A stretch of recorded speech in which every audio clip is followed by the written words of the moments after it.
This Gingerbread Man by Cupiderosbooks, Saturday, June 17th, 2006.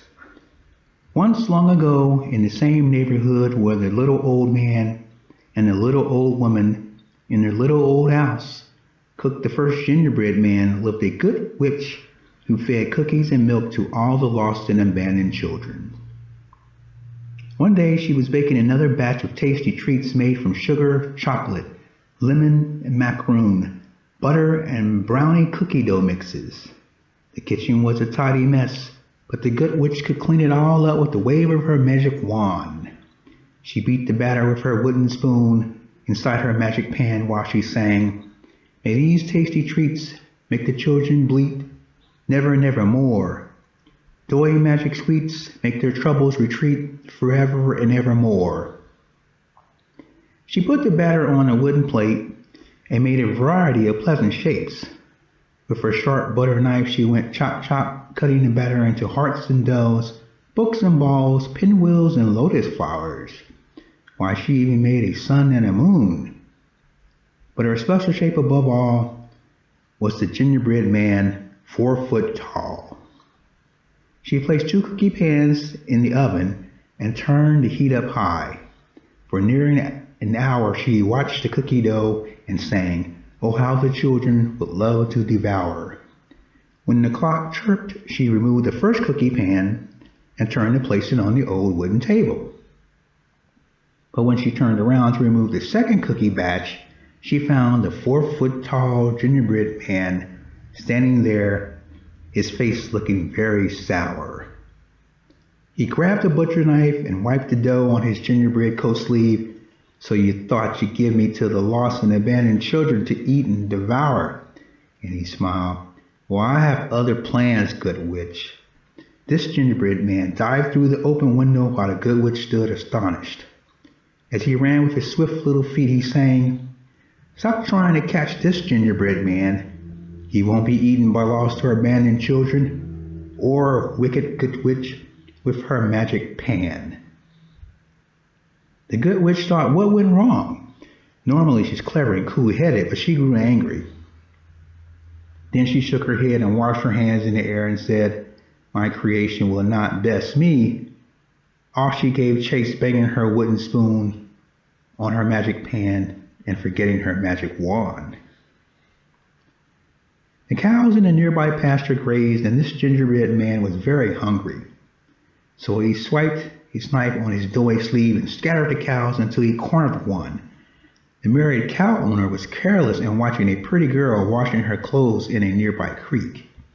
This gingerbread man made a fire, for the good witch's spell made him very bright. At dusk, the careless cow owner noticed one of his cows missing. He quickly followed the faint, lingering smell of roast beef near a cave. "Aha! I caught you, thief!" yelled the careless cow owner. But this gingerbread man wiped his bloody butcher's knife on his sleeve and slashed his way forward out of the cave and ran for his life. "You smell good," said the careless cow owner. "I'll enjoy eating you."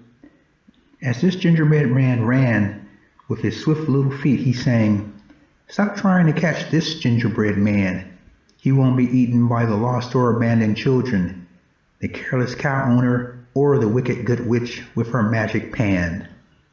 The good witch followed right behind the careless cow owner and told him all about this gingerbread man and how he came to be. Days passed, and this gingerbread man slept peacefully near a sheep farm.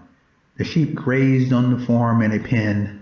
The sun began to rise when this gingerbread man's stomach growled something fierce. "I think I'll chase a sheep down and eat it for breakfast, lunch, and dinner." And that's just what he did. He was lounging behind the hay bin when the sleeping sheep owner noticed the last whiff of gingerbread and roast lamb scent saucy in the air. "Oh, I'll get the poacher who stole my wee little white sheep." He ran about following his nose until he found this gingerbread man holding his tummy and picking his teeth with a sheep toe bone. "You smell good," the sheep owner said as he stumped forward to wring this gingerbread man's neck. "I'll enjoy gobbling you up." This gingerbread man whipped out his bloody butcher knife. Stand back if you know what's good for you, sleeping sheep owner. If you'd been doing your duty, this never would have happened. And this gingerbread man dashed off across the field of corn stalks. And the sheep owner picked up the pitchfork beside him and gave chase. As this gingerbread man ran with his swift little feet, he sang, "Stop trying to catch this gingerbread man. He won't be eaten by lost or abandoned children, the sleeping sheep owner or the careless cow owner, or the wicked witch with her magic pan." The cow owner and the good witch followed right behind the sheep owner and told him all about this gingerbread man and how he came to be. Now this gingerbread man sat hiding out for 3 days down by a pond, having eluded the careless cow owner and the sleeping sheep owner and the good witch. He was thirsty and drank some water, but evening had arrived and he hadn't had a decent meal in 3 days, so he decided to catch one of the ducks. I would catch that ugly duck, but it's too far away. The pretty duck father will have to do for my growling stomach. In no time flat, using a fake wife duck call, this gingerbread man lured the pretty duck father into the shrubs and quickly killed him and plucked his feathers. This gingerbread man sat beside a tall tree nearby, roasted the duck over a small fire. Ah, delicious. Not bad for a meal. No sooner than he'd voiced his chef's opinion did the duck's wife come looking for her missing husband. "Dear duck husband, my loving pair, come, your dinner is prepared." She went all around the pond until she saw a figure by the tree. She went closer and saw the duck bill stuck in the dirt. She gasped in horror and picked up a rock, screaming, "I'll kill you!" As this gingerbread man jumped up and ran with his swift little feet, he sang, "Stop trying to catch this gingerbread man. He won't be eaten by lost or abandoned children, the pretty duck's wife, the sleeping sheep owner, the careless cow owner, or the wicked witch with her magic pan." The sheep owner and the cow owner and the good witch followed behind the pretty duck wife and told her all about how this gingerbread man came to be. This gingerbread man ran into a large mansion with well-manicured lawns full of beautiful shaped bushes. Bushes stood 8 feet tall, but this gingerbread man quickly went inside the lawn maze. He could hear the footsteps and the voices of the pretty duck wife, the sleeping sheep owner, the careless cow owner, and the good witch all pursuing him. No sooner was he in the maze for a minute than he realized he was quite lost. "Don't worry," said the lady of the mansion. "My bush lawn has captured many a criminal in the past. I'll catch this wicked gingerbread man too." "Oh, cookies and milk," whispered this gingerbread man, in fear for the first time in his life. "Psst, psst," said a teeny voice deep inside one of the squares of dark green manicured bushes. "I know the way out. Follow me." And a large red fox with a white tail poked his head out of the manicured shrub. "Lead the way, wise and sly fox," replied this smiling gingerbread man. The sly fox scurried this way and that. He turned first left, then he circled around. And all the while they heard the lady of the mansion, the duck wife, the sheep owner, the cow owner, and the good witch's voices getting closer and closer. This gingerbread man, following behind the fox, put out his long bloody butcher knife and wiped it on his bloody sleeve. "If he's leading me into a trap," this gingerbread man thought. An opening suddenly occurred in the bushes before a wide river. "There," said the sly fox. Before the sly fox could turn around, this gingerbread man tucked away his butcher knife. "Thank you," this gingerbread man whispered. The sly fox replied, "You can swim across, but I'm afraid you're going to get all wet and die anyway."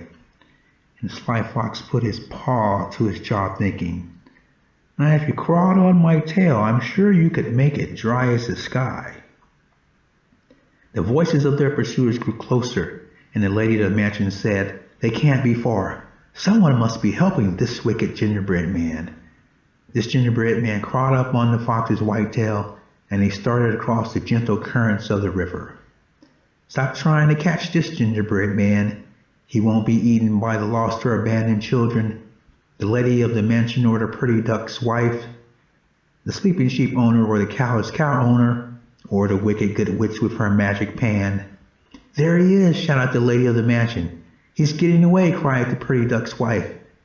Who's going to pay for my lost sheep, grumbled the sheep owner. Now I've lost my beef, yelled the cow owner. This mean gingerbread man is going to escape from my pan to a new land, added the good witch, banging her spoon on her magic pan. And what about all those hungry, lost, abandoned children? The water got higher. You better crawl up on my back, said the sly fox. We're halfway there. This gingerbread man crawled up on the fox's back. He reached inside his coat pocket, the gingerbread man did, and touched his knife as they swam on. The voices on the lawn grew fainter, and this gingerbread man whipped out his bloody butcher knife and saluted the crowd. They only saw a glint like a mirror as this gingerbread man hit the butcher knife swiftly behind his back. The water began to wet the fox's lower back. Hurry, climb up on my nose and you'll be safe, this gingerbread man. I knew you'd come through for me, replied this gingerbread man. Just as the pair neared the shoreline, this gingerbread man brought out his bloody butcher knife before the sly fox opened his mouth. Now you are not going to eat me, were you, sly little fox? The sly fox trembled in fear. Of course not. I just had to yawn. I had an itch on my nose. This gingerbread man flashed a knowing smile. A yawn and an itch on your nose. This gingerbread man chuckled. He hopped off and slashed the throat of the sly fox all in one swift movement. You're not much of a meal for my growing stomach, sly little fox, but you'll have to do. And this gingerbread man roasted the fox over an open fire and sang his song. Stop trying to catch this gingerbread man. He won't be eaten by the lost or abandoned children, the lady of the mansion or the pretty duck's wife, the sleeping sheep owner or the careless cow owner, or the wicked good witch with her magic pan. He'll be eaten least of all by the sly little fox with his poorly laid plan. The end.